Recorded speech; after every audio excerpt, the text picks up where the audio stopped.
महाराजा सुहेलदेव की वीरता की कहानी भारतीय इतिहास में एक अद्वितीय स्थान रखती है। वे 11वीं शताब्दी के महान शासक और योद्धा थे, जिनका राज्य वर्तमान उत्तर प्रदेश और बिहार के कुछ हिस्सों में फैला हुआ था।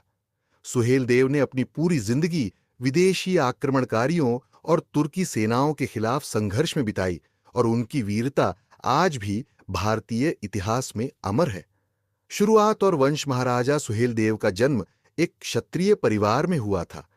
वे शाही परिवार के सदस्य थे और अपने बल और बुद्धिमत्ता के लिए प्रसिद्ध थे।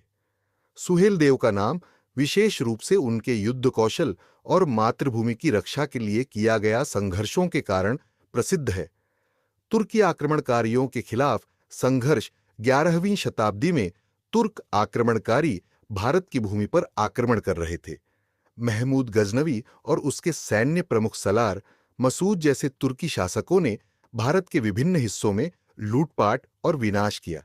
सुहेलदेव ने अपनी सेना तैयार की और अपनी भूमि की रक्षा के लिए तुर्की आक्रमणकारियों के खिलाफ युद्ध शुरू किया। सबसे प्रमुख संघर्ष वह था जो उन्होंने सलार मसूद के खिलाफ लड़ा। मसूद, जो महमूद गजनवी का रिश्तेदार और प्रमुख सेनापति था, भारतीय उपमहाद्वीप में भारतीय राजाओं को हराने के लिए भेजा गया था। सलार मसूद से युद्ध महाराजा सुहेलदेव ने अपनी सेना को संगठित किया और गाजी मसूद के खिलाफ युद्ध की रणनीति बनाई। 1034 में उत्तर भारत के जंगलों में यह युद्ध हुआ। सुहेलदेव की सेना ने चतुराई से हमला किया और सलार मसूद की सेना को पूरी तरह से नष्ट कर दिया। इस युद्ध में मसूद की मृत्यु हो गई और उसकी सेना बुरी तरह हार गई। यह युद्ध एक ऐतिहासिक मोड़ साबित हुआ, क्योंकि इससे तुर्कों के आक्रमण की गति धीमी पड़ी और भारतीय राजाओं में उत्साह और एकजुटता बढ़ी। महत्वपूर्ण प्रभाव: इस युद्ध में विजय के बाद सुहेलदेव का नाम भारत के महान योद्धाओं में लिया जाने लगा।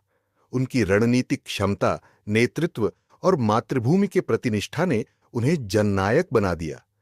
उनके द्वारा जीते गए युद्ध ने भारतीय समाज को यह संदेश दिया कि अपनी भूमि की रक्षा के लिए संघर्ष करना आवश्यक है और हर छोटे से छोटे राजा और प्रजा का योगदान महत्वपूर्ण होता है।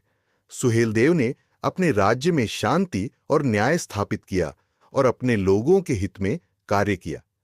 उनकी वीरता और नेतृत्व को आज भी लोग याद करते हैं और उनकी कहानी एक प्रेरणा बन गई है